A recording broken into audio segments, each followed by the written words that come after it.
नीरज, आपका पहला gold senior level पे कॉमनवेल्थ गेम्स में ही आया था। 8 साल हो गए हैं। जी। आप यंग एमर्जिंग लड़के थे, अब आप सुपरस्टार हो और you are again going for gold.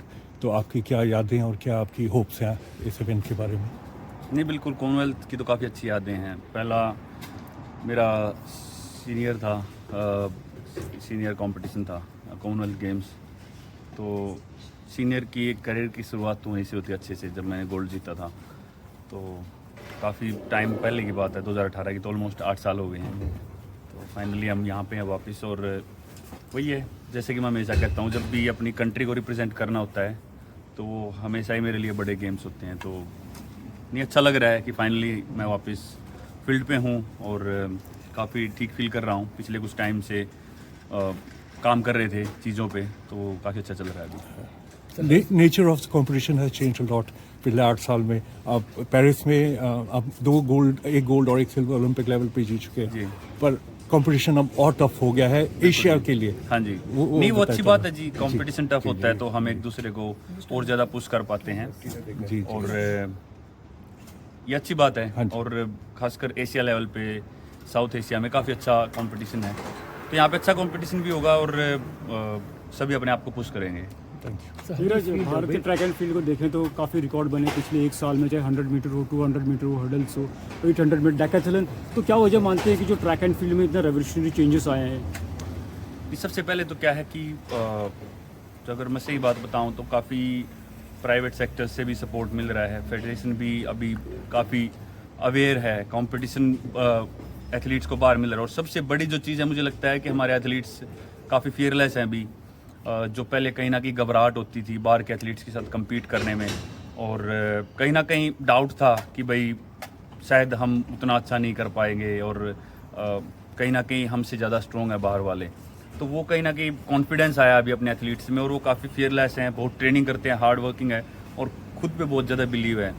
तो उसका काफ़ी ज़्यादा रीज़न है कि वो काफ़ी रिकॉर्ड्स टूट रहे हैं। मौसम यहाँ पे काफ़ी ठंडा हो चुका है, तो लग रहा है ये इससे भी चैलेंज होगा ये मौसम भी। विंड कंडीशंस है। हाँ, कल मैं थ्रो कर रहा था वैसे ट्रेनिंग थ्रोज, तो थोड़ा कंडीशन तो टफ है, बट वही आ जाती है, वो सभी के लिए है। बट वही है कि कितनी भी ख़राब कंडीशंस हो, हमको थोड़ा मेंटली स्ट्रॉन्ग रहना पड़ता है कि भाई कोई बात नहीं, ये सभी के लिए है। और वर्स्ट कंडीशन में बेस्ट क्या हो सकता है, उसकी तरफ मैं सोचता हूँ। नीरज जी, कितना आप कोई पर्टिकुलर मार्क को टारगेट कर रहे हैं, कुछ ओपोनेंट को टारगेट कर रहे हैं, क्या क्या अभी सोच चल रहा है कि उस टाइम पे किस तरीके से खेलना है? बस यही है माइंड में कि जो हम ट्रेनिंग करके आए हैं, जो टेक्निक पे हम फोकस करके आए हैं, बस वो मैं करूँ अच्छे से। और बाकी तो कोई पर्टिकुलर टारगेट ऐसे मतलब माइंड में नहीं होता। बस ये होता है कि जब भी compete करूँ अपना बेस्ट देने की कोशिश करो, और उस दिन अपना 100% दे दो। मतलब बाद में नहीं होना चाहिए कि ये हो सकता था। तो वही ट्राई रहेगी, वो कंडीशंस के हिसाब से, जो भी वहाँ पे उस टाइम पे कंडीशंस होंगी, क्या पता बारिश हो, क्या पता हवा हो, क्या पता अच्छा वेदर हो, बस उस टाइम पे जो अपना माइंड में पूरा अच्छे तरीके से कोशिश करूँगा कि बहुत अच्छे से हम परफॉर्म कर पाएँ।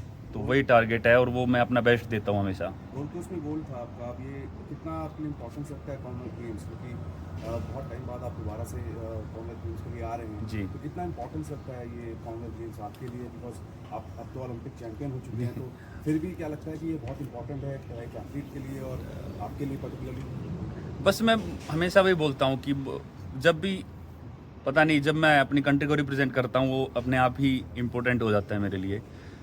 तो अगर मैं इंडिया के लिए यहाँ से खेलने आया यहाँ पे, तो मैं अपना 100% दूंगा। वो उस दिन पता चलेगा कि कैसा रहता है, बट मैं हमेशा 100% देता हूँ जब भी अपनी कंट्री को रिप्रेजेंट करता हूँ। और वही टारगेट यहाँ पे है। और हमारे बाकी एथलीट्स अच्छी तैयारी में हैं, 2 जेवलिन थ्रोअर और हैं, रोहित काफ़ी अच्छी थ्रो करके आया है। तो हम कोशिश करेंगे कि साथ में एक अच्छा प्रदर्शन करें यहाँ पे। फिटनेस कैसी है मतलब? अभी तो काफ़ी ठीक है, अभी काफ़ी ठीक है।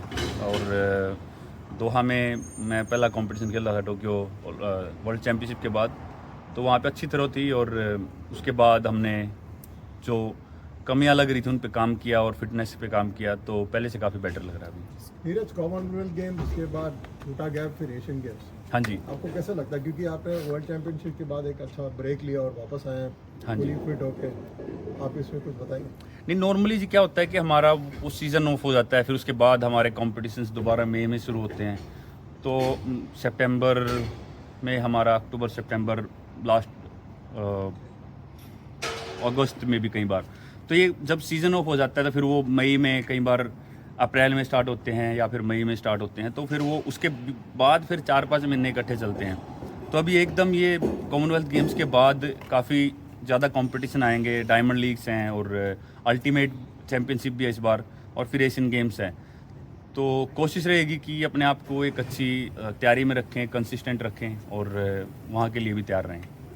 अभी कुछ नीरज, जैसे आपका 90 मीटर बहुत टाइम से अवेटिंग था, अब वो हो गया है जी। तो आप फ्री फील करते हैं कि अब थोड़ा वो प्रेशर है कि अब कंसिस्टेंटली 90 क्रॉस करना है हर किसी कंपटीशन में जहाँ आप जा रहे हैं? नहीं, प्रेशर तो ये नहीं है, प्रेशर कुछ मतलब ऐसे स्पेशल कोई उस चीज़ का डिस्टेंस का मैं नहीं लेता।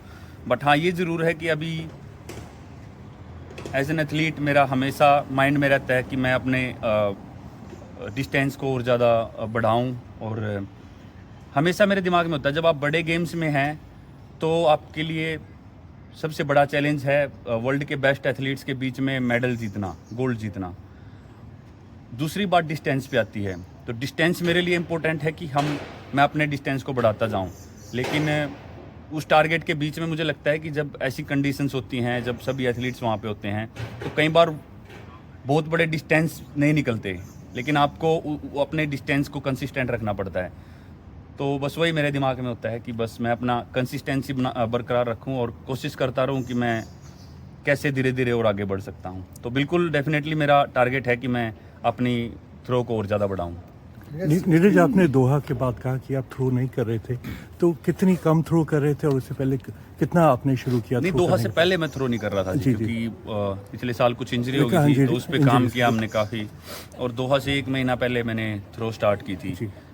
तो पहले धीरे धीरे स्टार्ट की, फिर थोड़ा कॉन्फिडेंस आया, तो फिर मुझे क्वालिफाई करना था यहाँ के लिए और मैंने दोहा खेलना डिसाइड किया। तो फिर वहाँ पे 85-69 थ्रो था, तो अच्छा थ्रो 85+, तो इसलिए वहाँ पे पता लगा कि हाँ हम कहाँ पे हैं और मुझे कितनी तैयारी करनी है। How do you see the competition?